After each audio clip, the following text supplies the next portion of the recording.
Lands Minister justifies purchase of $3 million drones to fight Galamsey. Where are the drones?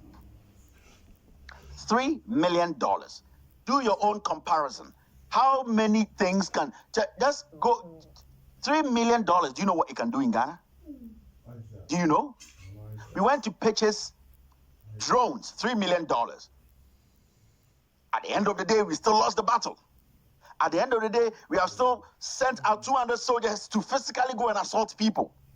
So ask yourself, who has failed? 3 million. We spent $3 million on drones. What are the drones going to do? Nanka drones, no. Soldier for no 100 miles, no.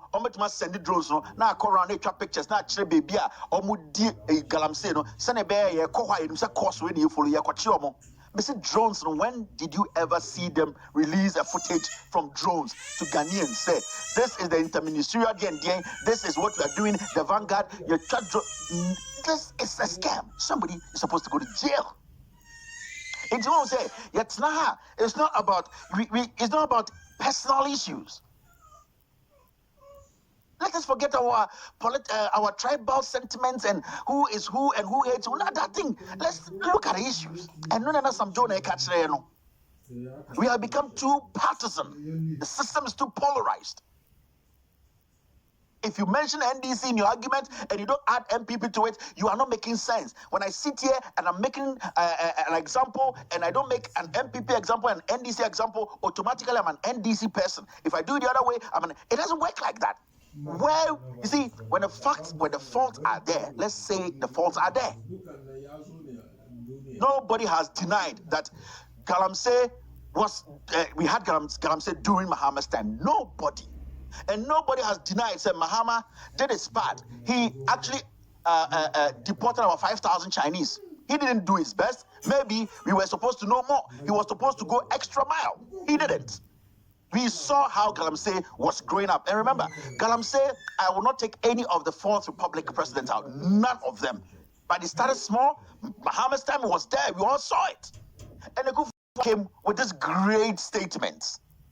So why is it that today, the reason why Akufo-Addo's issue or Akufo-Addo's statement made a difference was we listened to that statement to give him power. But two things that gave Akufo-Addo, three things that gave Akufo-Addo power: Dumso, Galamsey, and free SHS. Solid. These three things. He gave Akufo-Addo power easy. No matter what Mahama did in 2014, 15, 16, he could not beat that line, those lines. Galamsey, Dumso, free SHS. It gave Akufo-Addo that's the easiest way to be president. So if Akufo-Addo today, we are assessing Akufo-Addo and we are assessing his performance according to the things he said. What makes us evil people? What makes us people who hate him? What makes us people who love Mahama more than Akufo-Addo? Because if we did not have any Mahama's administration before, then we wouldn't have had anything to, in fact, measure Akufo-Addo's performance with. But there was an administration. So we need to pick that to measure with this. And when we do the comparison, you can see that Akufo-Addo falls short. Health, education, employment, infrastructure. Akufo-Addo falls short on every part of the sector. So why should I sit here and make it look like, say, because it's Akufo-Addo is president, because I like NPP, I should be so dumb and skew the issues and make it work. And then I don't feel bad, I feel embarrassed. How much money?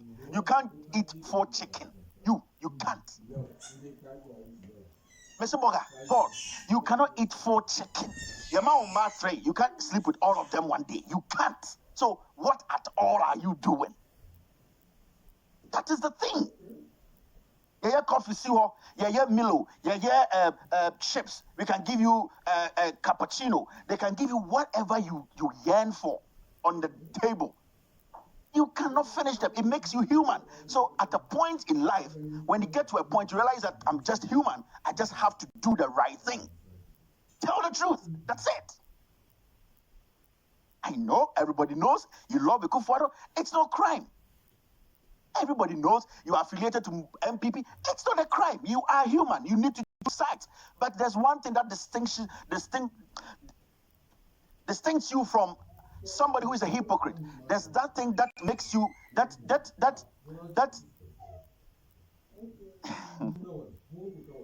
you know, you should at least.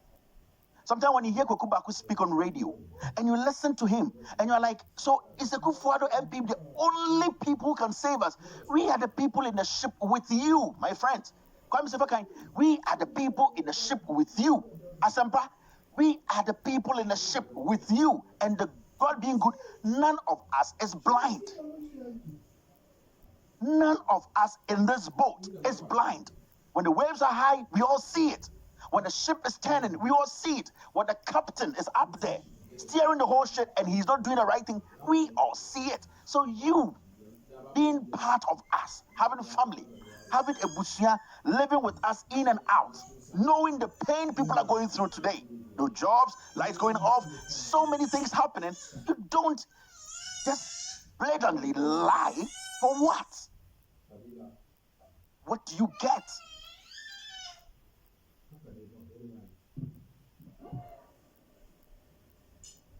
God did not put us on this rich land to be poor.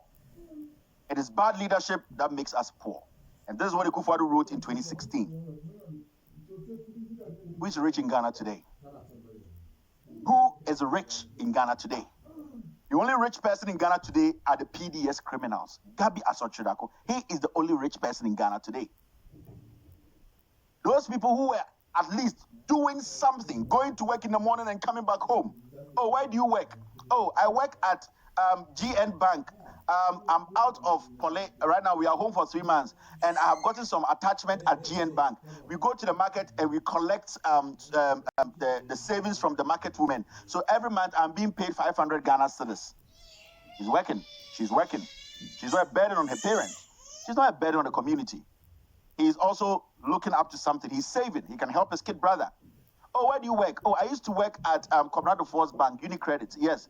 Oh, what we do is we take money from market women. We say we are bank, so that's what we do. I'm learning accounting at CPOLE, so now I'm not there. So, and me and my colleagues, that's what we are. Every month we are paid 1,000 Ghana.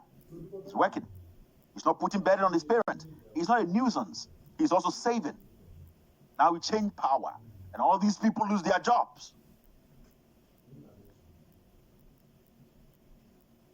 You see?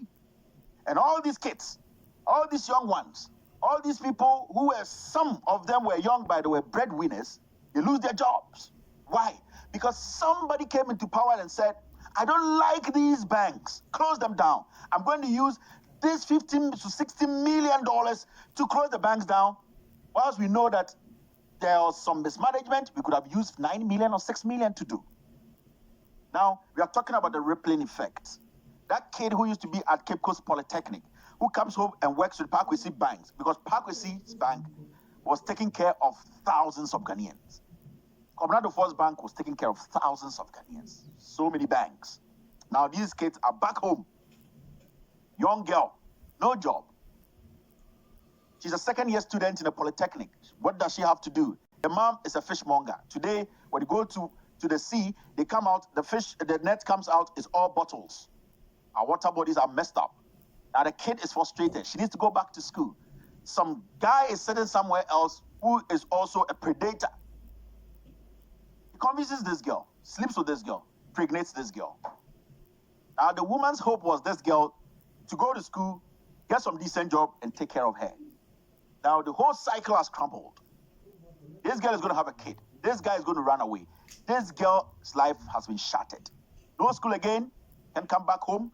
The mother is going to be depressed. The mom is going to die. This kid is going to be furious. She's going to get rid of that girl along the way. And the little girl who is going to be born is going to be homeless.